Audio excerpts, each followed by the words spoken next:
नमस्कार साथियों, कैसे हैं आप लोग। उम्मीद करता हूँ बहुत ही अच्छे होंगे। कक्षा 10वीं की सामाजिक पढ़ना शुरू किया है कल से ही। कल पहली क्लास थी, आज दूसरी है। फर्स्ट चैप्टर है, चैप्टर का नाम है यूरोप में राष्ट्रवाद। इसी को आगे बढ़ाएंगे। कल हमने बताया था फ्रेडरिक सॉर्यू और अर्नस्ट रेनन के बारे में, और उन्होंने बहुत महत्वपूर्ण भूमिका निभाई है यूरोप में राष्ट्रवाद के लिए। और यूरोप में राष्ट्रवाद के लिए जो उत्तरदायी कारण था, कल हमने एक बताया था, वो थी फ्रांसीसी क्रांति। आज उसी को लेंगे। फ्रांसीसी क्रांति क्या है, ठीक है। चलो, फ्रांसीसी क्रांति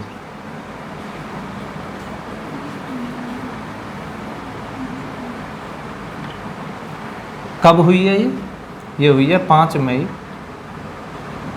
1789 ईस्वी में, ठीक है।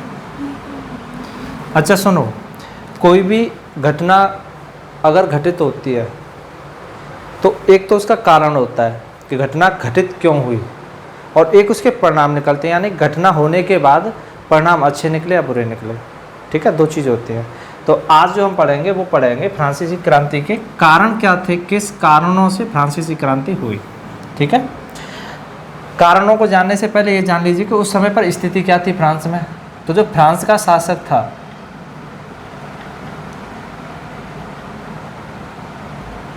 ये था लुई 16वां। किस वंश से है? लुई वंश से, इसीलिए लुई 16वां बोलते हैं इसको। लुई वंश का शासक है लुई 16वां, जो फ्रांस पर शासक कर रहा है, ठीक है। और ये जो शासक होता है वो बहुत ही निरंकुश होता है। निरंकुश के बारे में कल आपने जाना क्या होता है। बहुत ही निरंकुश शासक है, यानी इस पर किसी का कोई अंकुश नहीं है, ठीक है। तो फ्रांसीसी क्रांति के कारण क्या थे ये जानना है आपको। इसके प्रमुख 5 कारण थे, प्रमुख 5 कारण, ठीक है। सबसे पहला राजनीतिक कारण,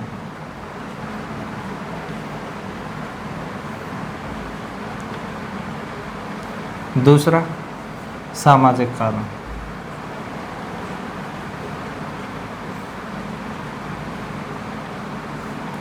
तीसरा आर्थिक कारण,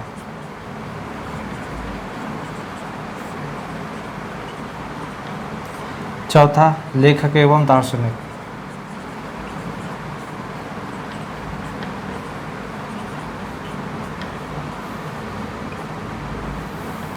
और 5वें थे आपके तात्कालिक कारण। तात्कालिक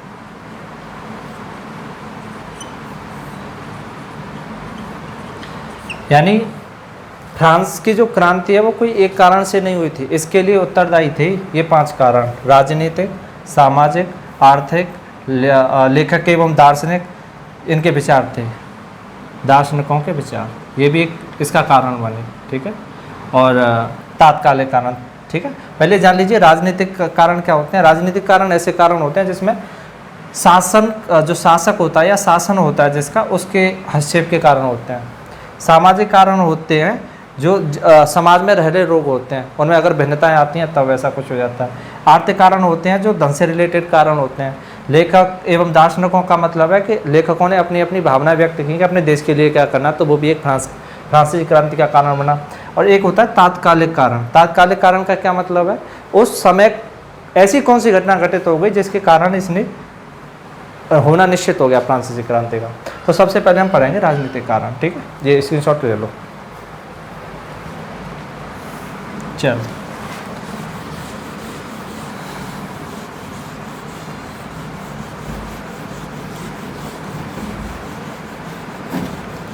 सबसे पहला कौन सा पढ़ रहे हैं? राजनीतिक कारण। क्या था इसका कारण, राजनीतिक कारण? तो बच्चे अभी हमने बताया था कि उस समय जो शासक था, जो लुई 16वां था, और लुई 16 में जो शासक था वो बहुत ही निरंकुश और स्वेच्छाचारी था। तो मैं कहूँ कि फ्रांस के शासक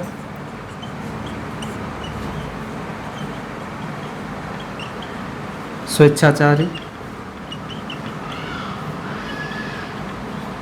तथा निरंकुश थे।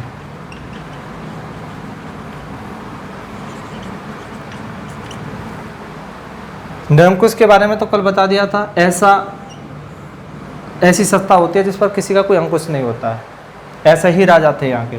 और ये स्वेच्छाचारी का मतलब होता है स्वधन इच्छा से बना हुआ है। स्वेच्छाचारी का मतलब हो गया कि अपनी ही इच्छा के अकॉर्डिंग काम करना है, स्वेच्छाचारी थे। और दूसरी बात, फ्रांस के शासक स्वेच्छाचारी और निरंकुश तो थे, तथा ये एक चीज़ और मानते थे, तथा ये दैवीय शक्तियों में, राजा की दैवीय शक्तियों में विश्वास करते थे, दैवीय शक्ति में विश्वास करते थे।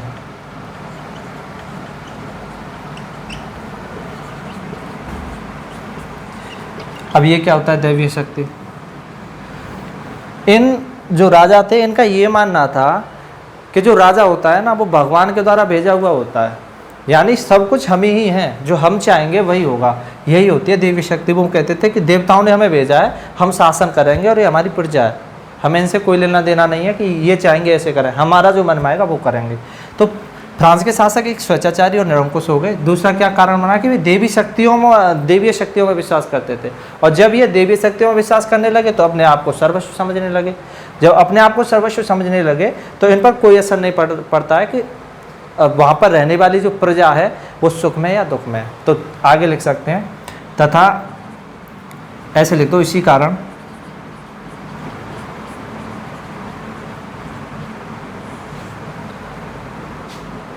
शासक प्रजा की चिंता किए बिना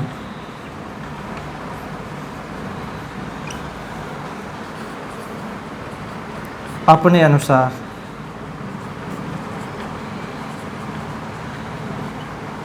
शासन किया करते थे। यहाँ से ये तो इसकी राजा की प्रवृत्ति बताई कि ये क्या था, ये है जो मेन कारण बनने वाले हैं, यानी प्रजा के बारे में कुछ नहीं सोच रहे हैं, सुख में दुख में है, सिर्फ अपने अनुसार शासन करते थे। और शासन में क्या करते थे, ये प्रजा पर मनमाना कर लगा देते थे। जो शासक हैं प्रजा पर मनमाना कर लगा देते थे। फिर से समझेंगे, राजनीतिक कारण कर रहे हैं। फ्रांस के शासक हैं जो बहुत ही स्वेच्छाचारी और निरंकुश हैं, राजा की देवी शक्तियों में विश्वास करते हैं, इसीलिए शासक जो है प्रजा की चिंता किए बिना अपने अनुसार शासन करते थे, प्रजा पर मनमाना कर लगा देते थे। अच्छा, कर लगा दिया फिर तो ठीक है, इतने में तो प्रजा मान भी जाए। अभी क्या करते हैं, उस प्रजा से जो कर ले रहे हैं उसे प्रजा की भलाई में इस्तेमाल न करके अपनी विलासिता के कामों में यूज कर रहे हैं। मैं ये पॉइंट लिख देता हूँ, इसका स्क्रीनशॉट ले लो।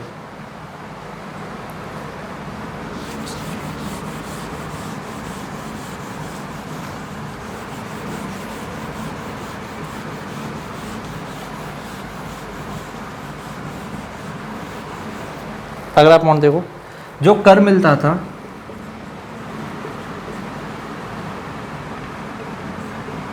कर मतलब टैक्स, उसे अपनी शान शौकत, शान तथा शौक ऐसे लिख लो,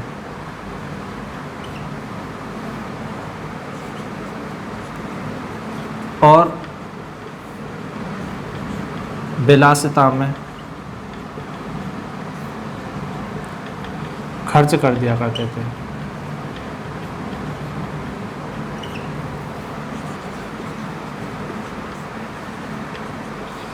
यानी जितना बार कर लिया उससे होना तो ये चाहिए जो कर लिया। कर लेने का क्या मतलब होता है, कर लेने का मतलब होता है कि आप कर लीजिए और जो आधारभूत संरचना है उन्हें तैयार करिए जिससे लोगों का कुछ फ़ायदा हो सके।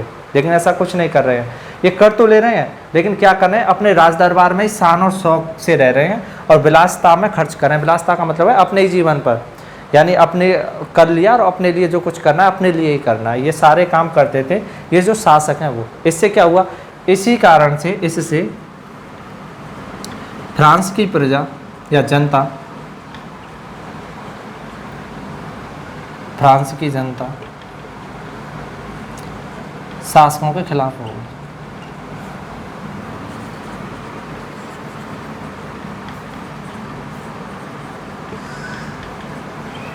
ठीक है बेटा, तो राजनीतिक कारण ये था।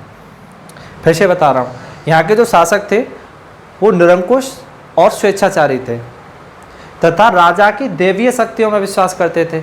इसी कारण, क्योंकि राजा की देवी शक्तियों में विश्वास करते थे, तो अपने किसी प्रजा का कोई लेना देना नहीं है, कोई चिंता नहीं करनी है, अपने अनुसार से शासन चलाना है। और शासन में क्या करते थे, ये प्रजा पर कर लगा देते थे, और कर को भी प्रजा के हित में न यूज करके उसे अपनी विलासिता और शान शौक में राज दरबार में ही खर्च कर लेते थे।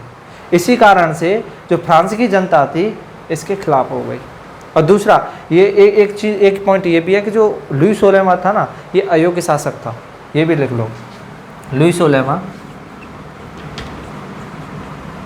एक अयोग्य शासक था, यानी इसमें योग्यता नहीं थी कि शासक बने, लेकिन फिर भी इसको शासक बना दिया गया। ठीक है बेटा, तो ये थे राजनीतिक कारण। दूसरा चलते हैं, दूसरा आएंगे सामाजिक कारण। इसका भी स्क्रीनशॉट ले लो।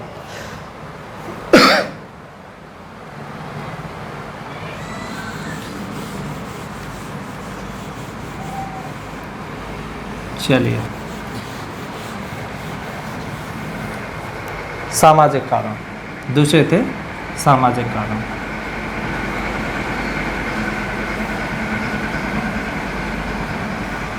सामाजिक कारण में क्या था, देखो बेटा, उस समय का जो समाज था फ्रांस में, उस समय का जो समाज था वो 3 भागों में बटा हुआ था। फ्रांस का समाज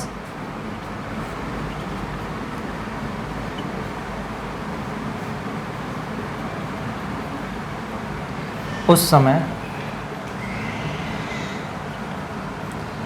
3 भागों में बटा था।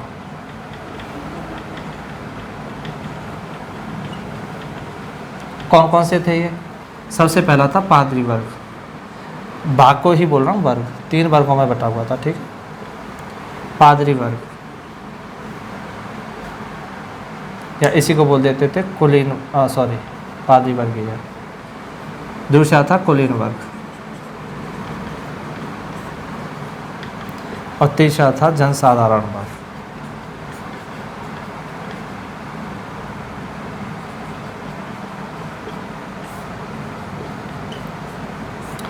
बेटा, जब भी समाज में विभिन्नता हो, यानी समाज विभिन्न वर्गों में बट जाए, तो वहाँ पर समझ लो कि कुछ ना कुछ चीज़ें गलत होती ही है। ये आप गाँवों में भी देखते होंगे, अगर मिलकर के ना रहें, समाज को एक साथ ना लेकर के चलें, तो चीज़ें बदलती जाती हैं। ऐसा ही यहाँ पर था। तो जो समाज था उस समय फ्रांस का, वो 3 भागों में बटा था, एक पादरी वर्ग, कुलीन वर्ग और जनसाधारण वर्ग। अब इनमें कौन कौन थे ये देखो। सबसे पहले लेंगे हम पादरी वर्ग को। ठीक है, चलो यहाँ पर ले लेते हैं, ए मान लेते हैं इसको, या पादरी वर्ग।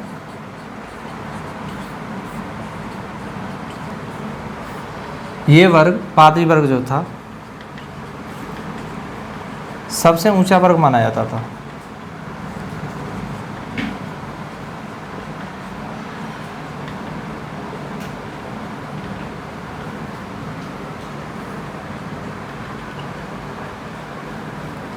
क्या होता था इसके अंतर्गत?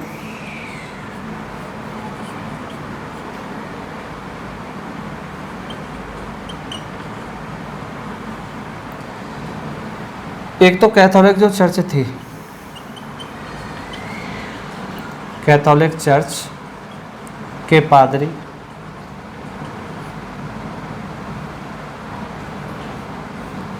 तथा धर्माधिकारी आते थे।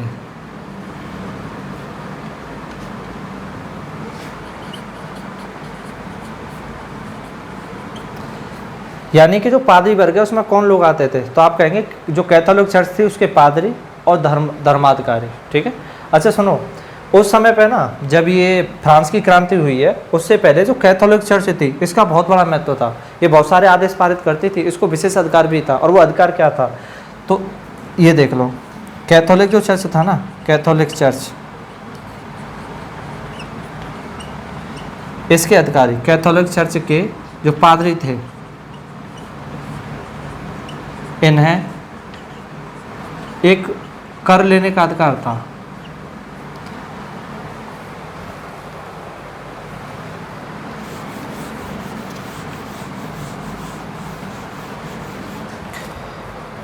एक कर लेने का अधिकार था।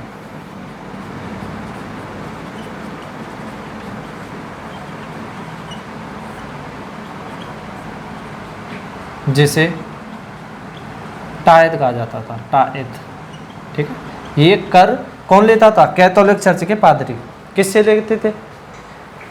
जनसाधारण से, यानी इस वाले वर्ग से। ठीक है, टायद था। अब एक बात बताओ, जब चर्च ले रहा है, यानी चर्च क्या है? एक धार्मिक, धर्मी तो है, धर्म से रिलेटेड संस्था होती है कैथोलिक चर्च। अब जब कैथोलिक चर्च धर्म ले रहा है तो जो टायद होगा वो कैसा कर होगा? मैं लिख दूँ जिसे टायद कहते थे। तो टायद कैसा करता? बोलेंगे धार्मिक कर, धार्मिक कर। ठीक, और धार्मिक जो टायद धार्मिक कर तो था, इसमें लेते क्या थे? इसमें लेते क्या थे?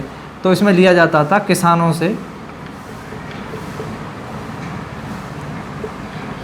उनकी आय का 10वां भाग। ठीक है बेटा, पहला राजनीतिक कारण पढ़ा, दूसरा पढ़ रहे हैं सामाजिक कारण। और सामाजिक जो कारण थे उसमें हमने बताया कि जो समाज था वो 3 वर्गों में बटा था। पहला पादरी वर्ग, दूसरा कुलीन और तीसरा जनसाधारण। सबसे पहले पादरी वर्ग लिया। पादरी वर्ग में को सबसे ऊंचा वर्ग माना जाता था, और इसमें आते कौन कौन थे? कैथोलिक चर्च के पादरी और धर्माधिकारी। ठीक है, और कैथोलिक चर्च के जो पादरी थे, इन्हें एक अधिकार था कि ये कर ले सकते हैं, क्योंकि कैथोलिक चर्च उस समय पर बहुत महत्वपूर्ण थी, इसके पास बहुत सारी शक्तियाँ थी। तो ये अधिकार था कि कर लेंगे, जिसका नाम था टायद। और टायद था क्या? धार्मिक कर। क्या मतलब क्या लिया जाता था? तो किसानों से उनकी आय का 10वां भाग। इतनी बात समझ में आ गई? इसी के साथ एक और कर आता है, उसको और देख लो, टाइल। टाइल तो रहा, टाइल क्या था? ये भी एक कर था, टाइल भी एक कर था। बेटा इसमें से कोई भी सा आपके एग्जाम में सीधा देख सकता है, पूछ लेगा टाइल क्या था, ऑप्शन दे देगा सामाजिक कर, धार्मिक कर या आय कर, ऐसे करके। तो आपको उसका जवाब धार्मिक कर देना। टाइल भी एक कर था जो सीधे, ये क्या था? सीधे जनता के से राजा लेता था। इसमें बताते हैं एक 5वां भाग लेता था राजा उनकी आय का। तो एक चीज देखो कि एक कर तो टायद कर लग रहा है जो धार्मिक कर है, कौन ले रहा है? Catholic church. इससे लोग परेशान हो गए। एक और कर है टाइल कर, इसे राजा ले रहा है जनता से, यानी 2 कर का बोझ पड़ गया। और फैसिलिटी मिल नहीं रही है, यानी जो सुविधाएं मिलनी चाहिए कर के बदले में वो नहीं मिल रही है। सारा जो धन है वो विलासिता के कार्यों में जा रहा है। बात समझो? तो ये रहा पहला पादरी वर्ग। अब देखते हैं कुलीन वर्ग। ठीक है, चलो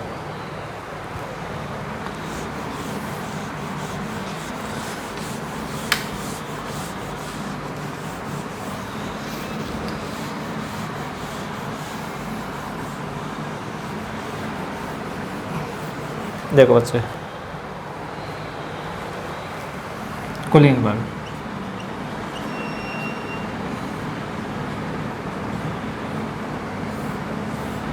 ये दूसरा वर्ग था। इसमें कौन आते थे? इसमें छोटे छोटे उद्यमी होते थे, व्यवसायी।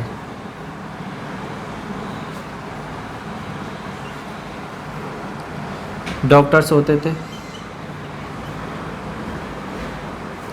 वकील भी इसी के अंतर्गत आ जाते थे।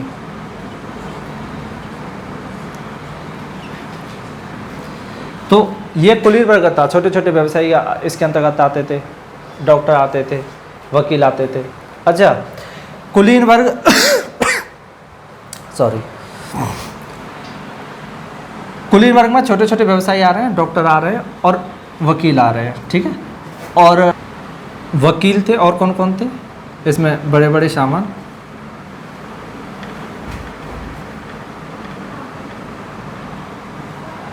और उच्च प्रशासनिक अधिकारी,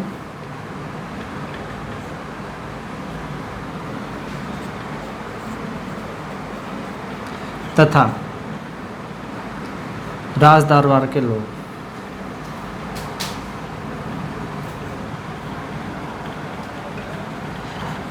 ये शामिल थे इसमें कुलीन वर्ग में। पहले में कौन से पादरी वर्ग जो था? पादरी वर्ग में थे एक तो जो कैथोलिक चर्च थे उसके पादरी, और दूसरा उसके धर्माधिकारी। इसमें कौन कौन थे? व्यवसायी, वकील, डॉक्टर्स, बड़े बड़े सामंत, उच्च प्रशासनिक अधिकारी और राज दरबार के लोग। ठीक है, अच्छा बच्चे देखो, ये कुलीन वर्ग में आप इन्हें तुम आप देखेंगे ना, ये छोटे छोटे नहीं, बड़े बड़े थे, बड़े बड़े व्यवसाय, ठीक है। डॉक्टर्स, वकील, बड़े बड़े सामंत, उच्च प्रशासनिक अधिकारी तथा राजदरबार, इनके सभी के पास बहुत कुछ धन होता था।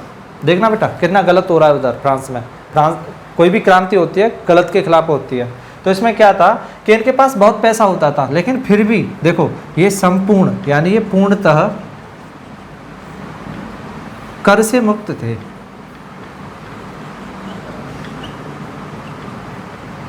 यानी इन पर कोई कर ही नहीं लगाया जाता था। कर किस पे था? सिर्फ एक वर्ग पर। कौन सा? जनसाधारण वर्ग। समझ रहे हैं? अब देखो इसमें क्या होता है, पूर्ण कर से मुक्त थे और इन्हें एक अधिकार भी था, तथा इन्हें भेंट आदि लेने का अधिकार था।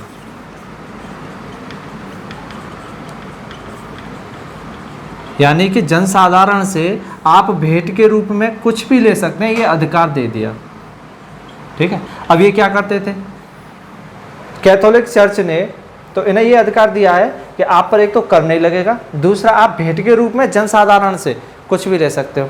अब ये जनसाधारण से लेते क्या है? ये भी एक तरह का कर वसूल रहे हैं, यानी कि जनसाधारण का शोषण कर रहे हैं। तो इस अधिकार के द्वारा, अधिकार के कारण ये वर्ग जनसाधारण वर्ग का, जनसाधारण वर्ग का शोषण करता था। इतनी बात समझ में आ गई बेटा? तो देखा कुल पादरी वर्ग के बारे में पढ़ लिया पीछे। कुलीन वर्ग ही है, इसमें बड़े बड़े व्यवसायी हैं, डॉक्टर्स, वकील, बड़े बड़े सामंत, उच्च प्रशासनिक अधिकारी तथा राज दरबार के लोग थे और पूर्णतः कर से मुक्त थे और भेंट लेने का अधिकार था। और उसी भेंट लेने का जो अधिकार था, इस अधिकार के कारण ही ये जो साधारण वर्ग था ना, ये वर्ग साधारण जनसाधारण वर्ग का शोषण करता था, और जब इसका ही शोषण करता था तो जनसाधारण इनके खिलाफ हो गया, ठीक है। चलो अब तीसरा लेते हैं। तीसरा कौन सा था? जनसाधारण वर्ग। किसके अंतर्गत आ रहे हैं ये? पादरी वर्ग, कुलीन वर्ग और जनसाधारण वर्ग। तो आप कहेंगे सामाजिक कारणों के अंतर्गत, ठीक है। चलो अगला आ गया जनसाधारण। जन माने होती है जनता, ठीक है। तो वही जनता के बारे में बात चलेंगे। जनसाधारण वर्ग में क्या होगा? इस वर्ग के अंतर्गत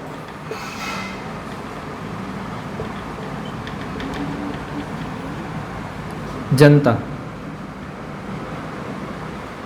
जनता में कौन कौन से होते थे? किसान, मजदूर तथा शिक्षित वर्ग। इसमें पढ़े लिखे होते थे बहुत, शिक्षित वर्ग के लोग आते थे।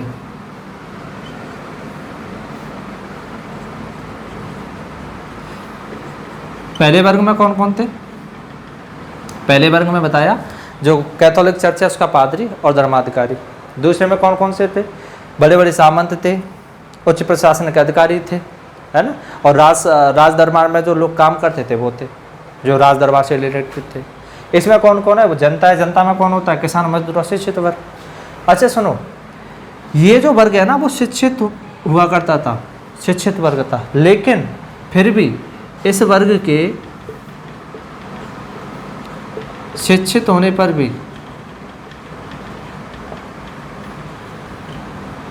यानी पढ़ा लिखा था, इसे कोई अधिकार प्राप्त नहीं था।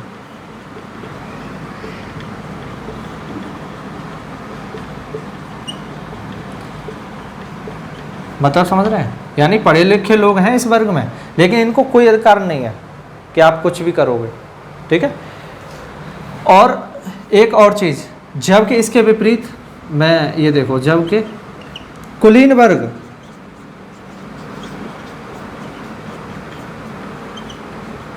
के कम पढ़े लिखे, कम पढ़े लिखे लोगों को बहुत से अधिकार प्राप्त थे। यानी पढ़े लिखे हैं इस वर्ग में, लेकिन अधिकार कोई नहीं है। जबकि जो कुलीन वर्ग था उसमें कम पढ़े लिखे होते थे, लेकिन अधिकार ज़्यादा थे। ठीक है। और जो जनसाधारण वर्ग है इनके साथ ना ही अच्छा व्यवहार किया जाता था। इस कारण से जो जनसाधारण है, इसी कारण से जनसाधारण वर्ग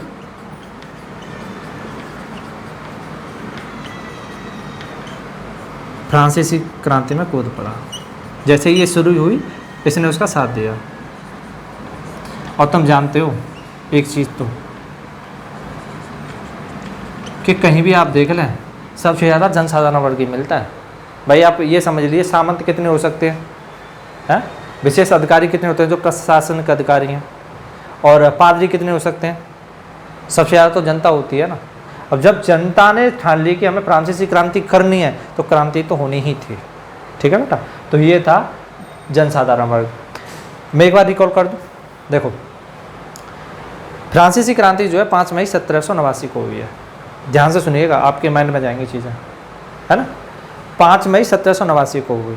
फ्रांसीसी क्रांति के समय पर जो वहाँ का शासक था वो था लुइस 16वां, जो बहुत ही निरंकुश था। ठीक है। और फ्रांसीसी क्रांति होने के 5 प्रमुख कारण बताए जाते हैं। सबसे पहला राजनीतिक, दूसरा सामाजिक कारण। और सामाजिक कारण में क्या था कि 3 भागों में बटा था, पादरी वर्ग, कुलीन वर्ग और जनसाधारण वर्ग। इतनी बात समझ में आ गई होगी आपको। अब चलते हैं आर्थिक कारणों की तरफ। ठीक है।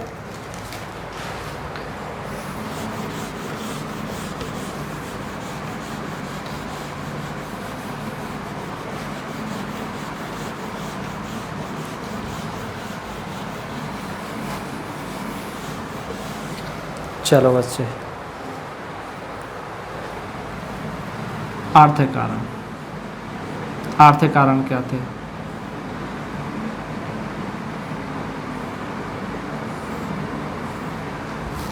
आर्थिक कारण का मतलब क्या होता है?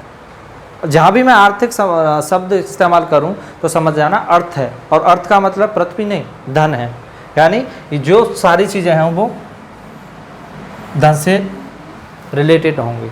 तो इसमें जो पहला पॉइंट आता है वो होता है राज दरबार की फिजूल खर्ची।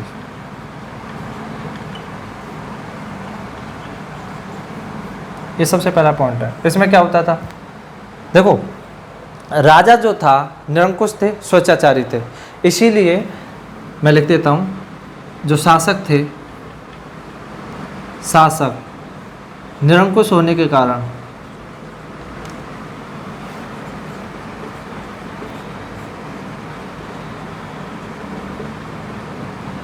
शासक कैसे हैं? निरंकुश। अब निरंकुश है तो क्या करते हैं?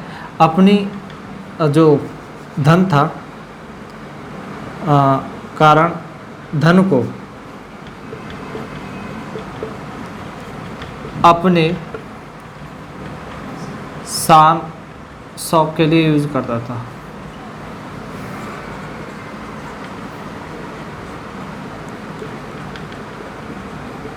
इस्तेमाल करता था। ठीक है। यानी बहुत ज़्यादा पैसा उड़ा दिया करता था। ये फिजूल खर्ची का मतलब है पैसे को बिना मतलब के ऐसे ही उड़ा देना। युद्ध होते थे तो युद्ध में बहुत सारा पैसा ऐसे ही लगा दिया। युद्ध में अनावश्यक धन का प्रयोग करता था।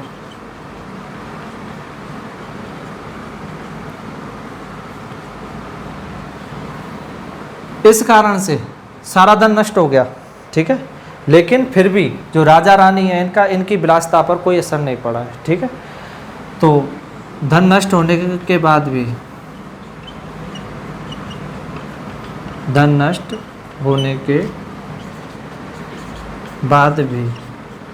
राजा रानी अपनी फिजूल खर्ची कम नहीं करते थे।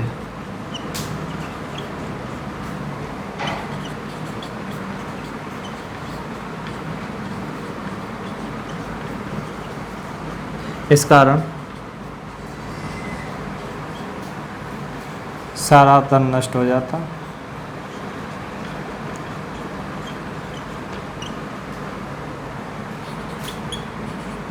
तथा फिर से धन प्राप्त करने के लिए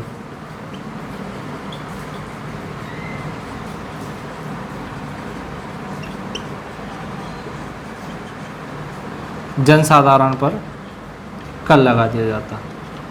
जनसाधारण पर कर लगा दिया जाता, यानी पैसा अपने लिए खर्च कर दिया और युद्धों में बिना मतलब के पैसे को बर्बाद कर दिया, बहुत सारा पैसा नष्ट हो जाता है। फिर भी राजा रानी जो हैं होते थे वो अपने खर्चों को कम नहीं करते थे, इस कारण से वहाँ का सारा धन नष्ट हो जाता। और धन नष्ट होने के बाद फिर से धन प्राप्त करना था, क्योंकि राज दरबार में रहते हैं, अपनी शान शौकत दिखानी है, तो फिर से धन इकट्ठा करना होता था। और इसे करने के लिए क्या था कि जनसाधारण पर अतिरिक्त कर लगा दो, इस तरह फिर से पैसा इकट्ठा करना है, धन इकट्ठा करना है। इस कारण से जो साधारण वर्ग था इनके खिलाफ हो गए। बात समझ गए? तो ये था पहला आर्थिक कारण, क्या था? राज दरबार की फिजूल खर्ची। चलो स्क्रीनशॉट ले लो।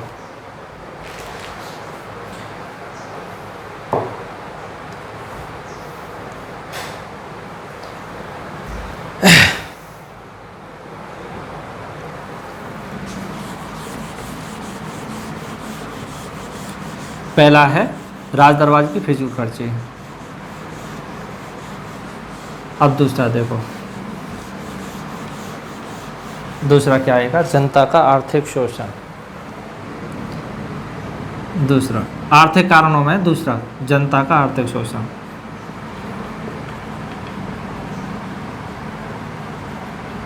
बेटा मैं ये लिख करके दे सकता हूँ कि फ्रांसीसी क्रांति में से आपके पेपर में 3 या 4 नंबर का एक क्वेश्चन आना ही आना है। अब राजनीतिक कारण पूछ ले, धार्मिक आर्थिक कारण पूछ ले, सामाजिक कारण पूछे, कोई भी कारण पूछेगा, लेकिन क्वेश्चन आने ये निश्चित है, ये बेटा ध्यान रखना, ठीक है। तो जनता का आर्थिक शोषण। अब इसमें क्या था बेटा? जो राजा था यानी जो शासक था वो फिजूल का खर्च कर दिया करता था। जो अभी मैंने पीछे लिखवा दिया इसका उत्तर उसमें भी छिपा है। क्या करता था राजा या शासक? शासक ही लिखो क्योंकि शासक बोलते थे उस समय। शासक अपनी शान शौकत में, शान के लिए सारा धन खर्च कर देता था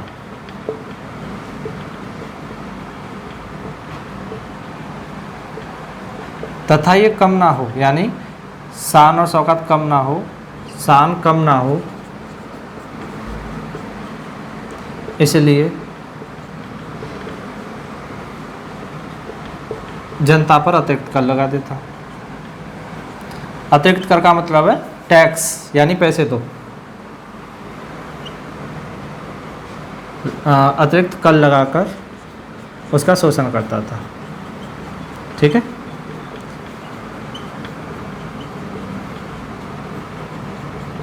तो लोग पैसा अपने लिए इस्तेमाल कर रहे हैं, पिस रही है उसमें जनता, इस कारण भी जनता इनके खिलाफ हो गई, ठीक है। अच्छा तीसरा देखो, हाँ इसमें अतिरिक्त कर लगा लो, अतिरिक्त कर लगाकर उसका शोषण करता था। तीसरा देखो,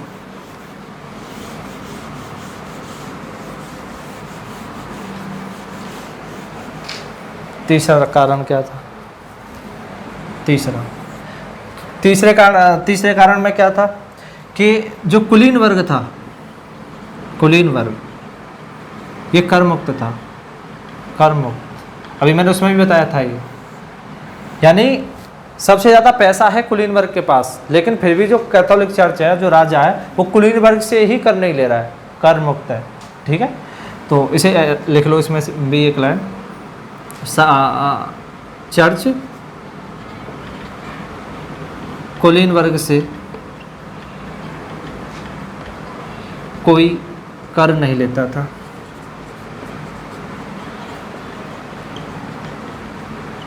तथा सारा कर जनसाधारण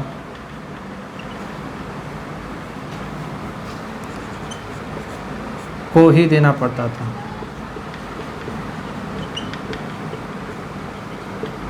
इस कारण जनसाधारण क्रांति में सम्मिलित हो गए।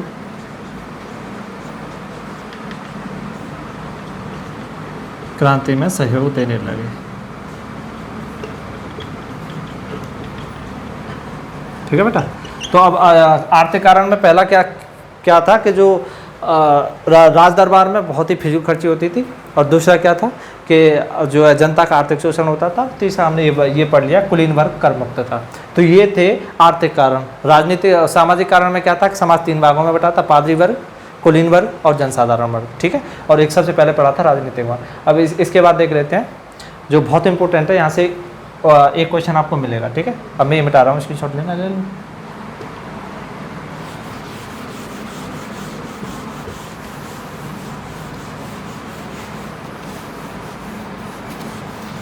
अब क्या है, हमने अगला जो पॉइंट लिखाया था चौथा, वो था लेखक तथा दार्शनिक। लेखक तथा दार्शनिक।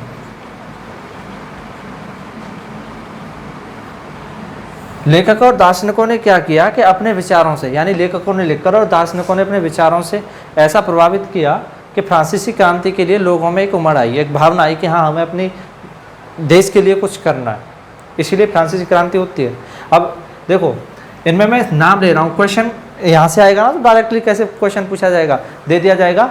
मान लो मॉन्टेस्क्यू दे दिया जाएगा, इसमें लिखो फ्रांसीसी क्रांति, फ्रांसीसी दार्शनिक और लेखक देख लो, फ्रांसीसी लेखक तथा दार्शनिक, इनके नाम देख लो। बहुविकल्प में पूछा जा सकता है। एक तो मॉन्टेस्क्यू है,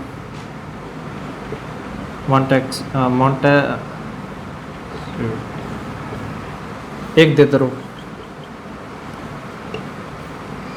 एक रूसो लिखो, रूसो भी थे, एक क्वेश्चन है। ये 4 नाम याद रखना। ऐसे दे दिया जाएगा आपको क्वेश्चन में दे दिया जाएगा कि मॉन्टेस्क्यू किस देश के लेखक या दार्शनिक हैं, तो आप उसका जवाब दे रहे होंगे फ्रांस के। ठीक है। आप देखेंगे प्रीवियस ईयर उठा करके देखेंगे तो उसमें से कुछ ना कुछ आ जाता है। फ्रेडरिक सरू के बारे में पूछने लग जाएगा, फ्रेडरिक सरू कहाँ के थे, तो आप कहेंगे फ्रांस के। एक और बताए थे रेने नस्टन, तो वो भी कहाँ के थे, फ्रांस के। ठीक है। तो ये लेखक और दार्शनिकों ने किया क्या था, इन लोगों ने जो जनता थी, जो जनसाधारण था, उनके मस्तिष्क में ये डाल दिया कि देखो ये जो शासक है ना, जो राजा हैं और ये जो कुलीन वर्ग है, ये हमारा शोषण कर रहा है, इसलिए आप सभी मिलकर के इसके खिलाफ आवाज़ उठाओ। और क्योंकि प्रसिद्ध लेखक और दार्शनिक है तो उनकी बुक्स पढ़ते थे लोग, और जैसे ही पढ़ते थे तो उनके अंदर एक भावना आती थी कि हमें कुछ करना है। इसी कारण से बहुत सारे लोग, बहुत सारी जनता इस क्रांति में शामिल हो जाती है। ठीक है। अब इसके बाद एक और कारण बचता है, वो है क्रांति का